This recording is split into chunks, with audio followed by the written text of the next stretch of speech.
क्या हमारा भाग्य पहले से लिखा होता है? हमारे भाग्य में जो भी कुछ घटता है वह पहले से तय है।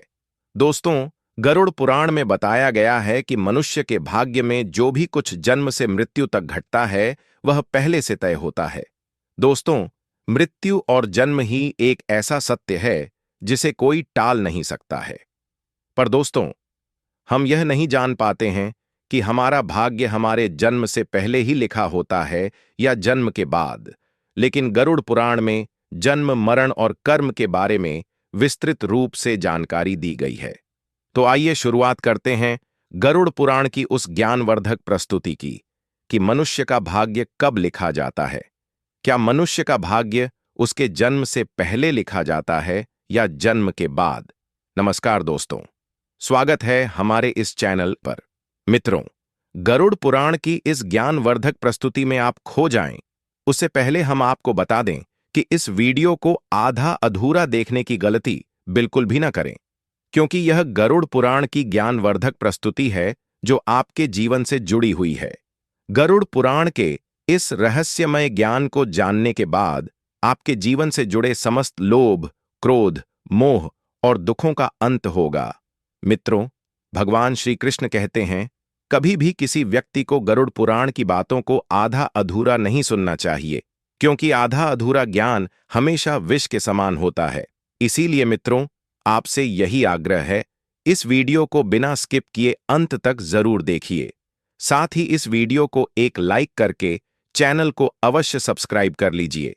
और हां दोस्तों, कमेंट बॉक्स में जय श्री कृष्णा लिखकर ईश्वर को आप अपना आभार व्यक्त जरूर कर दीजिए। इससे आपके जीवन से सभी दुखों का अंत होगा। आइए दोस्तों, जानते हैं गरुड़ पुराण में श्री कृष्ण ने बताया है कि हर मनुष्य के जीवन में जो भी कुछ होता है वह जन्म से पहले तय होता है, उसे कोई टाल नहीं सकता। दोस्तों, गरुड़ पुराण हमें जन्म, मरण से लेकर वर्तमान जीवन कैसे जिएं, ये सभी चीजों के बारे में सिखाता है। आइए दोस्तों, आज हम एक कथा के माध्यम से जानते हैं कि हमारा भाग्य जन्म से पहले लिखा जाता है या जन्म के बाद, जो गरुड़ पुराण और स्कंद पुराण के द्वारा बताया गया है, जो श्री कृष्ण ने स्वयं नारद को बताया था। आज हम वही कथा जानेंगे। मित्रों, एक समय की बात है, द्वारका नगरी में दिन था। श्री कृष्ण अपने दिव्य आसन पर बैठे हुए थे। तभी देवराज श्री नारद नारायण नारायण का जाप करते हुए उनके पास पहुंचे। उन्होंने प्रणाम करके कहा, हे प्रभु, आप त्रिकालदर्शी हैं। मैंने सुना है कि जो जीव मनुष्य जन्म लेता है, क्या उसका भाग्य पहले से लिखा होता है? हे प्रभु, मैं जानना चाहता हूं कि मनुष्य के साथ जो कुछ घटना घटित होती है वह उसके जन्म से पहले तय होता है या वह पिछले जन्म का भोग भोगता है? क्या यह सत्य है या हम अपनी मेहनत और कर्मों से उसे बदल सकते हैं? फिर भगवान श्री कृष्ण नारद की बात सुनकर मुस्कुराए और बोले, हे नारद, आपका यह प्रश्न बहुत ही गुणवान और महत्वपूर्ण है, जो मानव जाति के लिए उसके जन्म, कर्म और मृत्यु पर आधारित है। फिर कृष्ण बोले, हे नारद, मैं तुम्हें एक कथा सुनाता हूं, जो न केवल तुम्हारे इस प्रश्न का उत्तर देगी, बल्कि हर मनुष्य के लिए एक चेतावनी और प्रेरणा भी होगी। तुम इस कथा को पूरे ध्यानपूर्वक आखिर तक सुनो। यह गरुड़ पुराण की कथा है। जो इस कथा को आधा अधूरा सुनने की गलती करता है, उस पर भारी संकट आता है, क्योंकि आधा अधूरा ज्ञान हमेशा विष के समान होता है। कृष्ण बोले, हे नारद, इस कलयुग से भरे संसार में जो मनुष्य इस कथा को पूरे ध्यानपूर्वक अंत तक सुन लेगा और समझ लेगा, वह इस संसार के समस्त पाप, क्रोध, मोह से मुक्त हो जाएगा। नारद बोले, हे प्रभु, मैं इस कथा को पूरे ध्यानपूर्वक अंत तक सुनूंगा। कृपया आप इस कथा को मुझे निश्चित रूप से सुनाएं। तब श्री कृष्ण नारद को वह कथा सुनाते हैं। श्री कृष्ण बोले, हे नारद, प्राचीन काल में एक विशाल और समृद्ध राज्य था जिसका नाम अक्षयपुरी था। उस राज्य का शासक राजा रत्नधर था। राजा रत्नधर अत्यंत धर्मात्मा और न्यायप्रिय था। वह सदैव अपनी प्रजा के कल्याण के लिए कार्य करता था और धर्म का पालन करता था। उसे भगवान से एक संतान का आशीर्वाद चाहिए था, ताकि वह राज्य का कार्यभार किसी योग्य उत्तराधिकारी को सौंप सके। तब राजा और रानी दोनों ने वर्षों तक तपस्या की। इससे भगवान शिव प्रसन्न हुए और उन्हें संतान प्राप्ति का वरदान दिया। एक दिन भगवान शिव के आशीर्वाद से रानी गर्भवती हुई।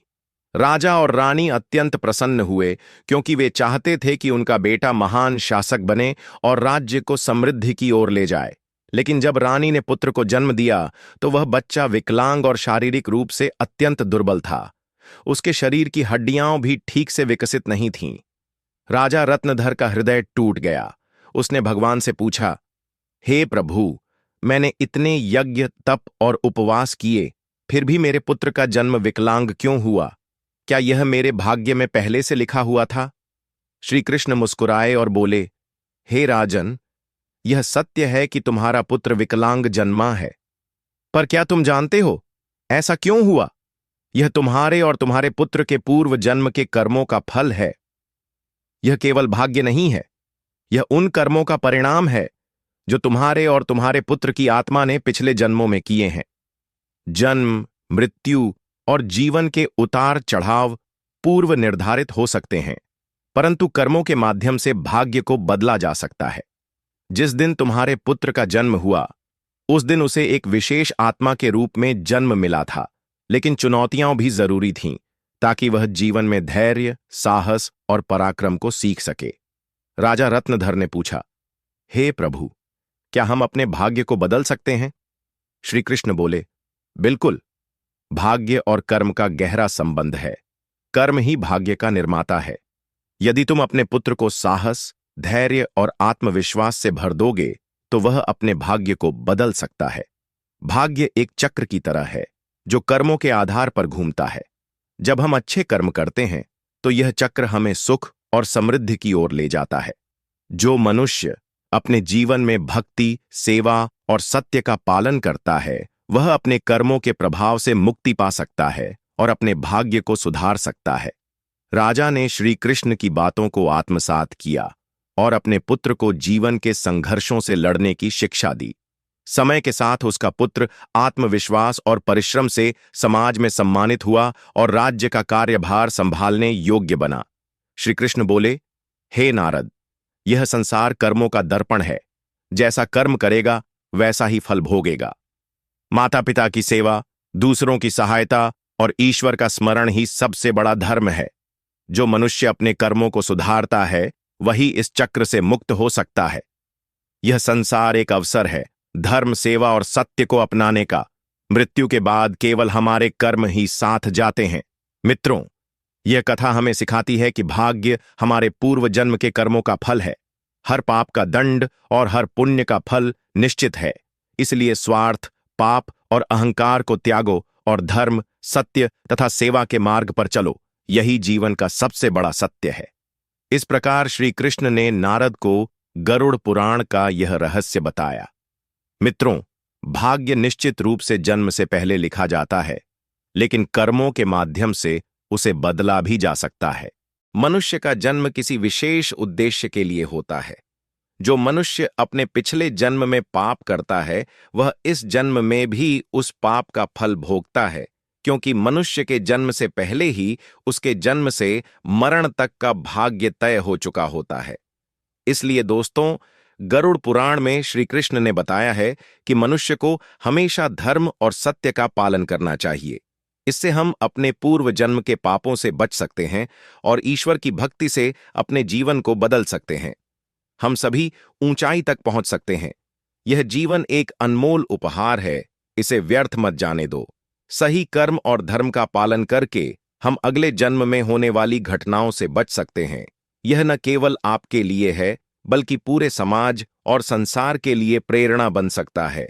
नंबर 2, माता पिता की सेवा और आदर करना। गरुड़ पुराण में श्री कृष्ण कहते हैं कि मनुष्य को हमेशा अपने माता पिता की सेवा करनी चाहिए, क्योंकि माता पिता के चरणों में ही तीनों लोकों का स्वर्ग समाहित है।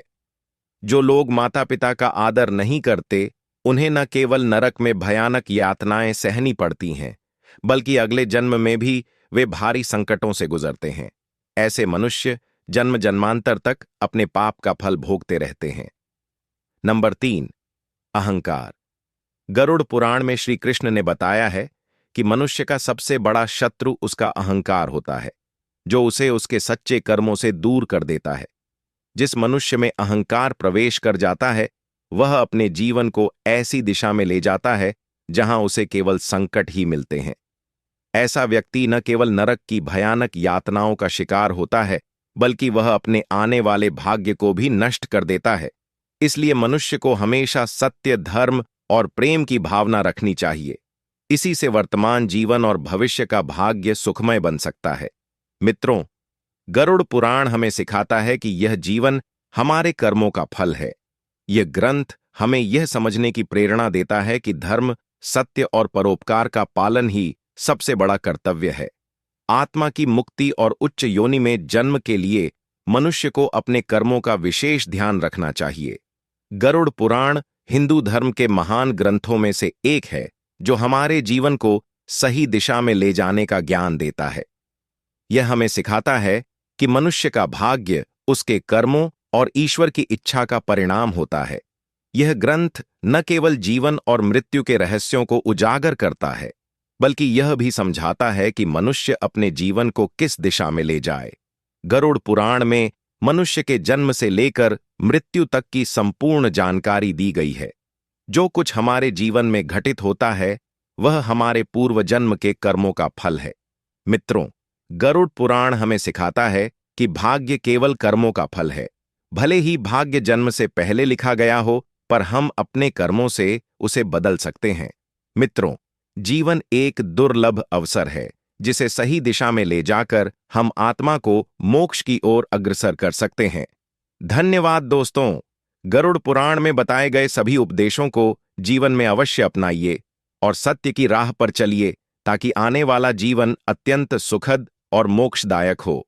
और दोस्तों, अगर यह वीडियो अच्छा लगा हो तो इस वीडियो को लाइक करिए, कमेंट में जय श्री कृष्ण जरूर लिखिए और हमारे चैनल को सब्सक्राइब कर लीजिए, ताकि हर नया वीडियो आप तक तुरंत पहुंचे। हर हर महादेव। AUM नमः शिवाय। राधे राधे।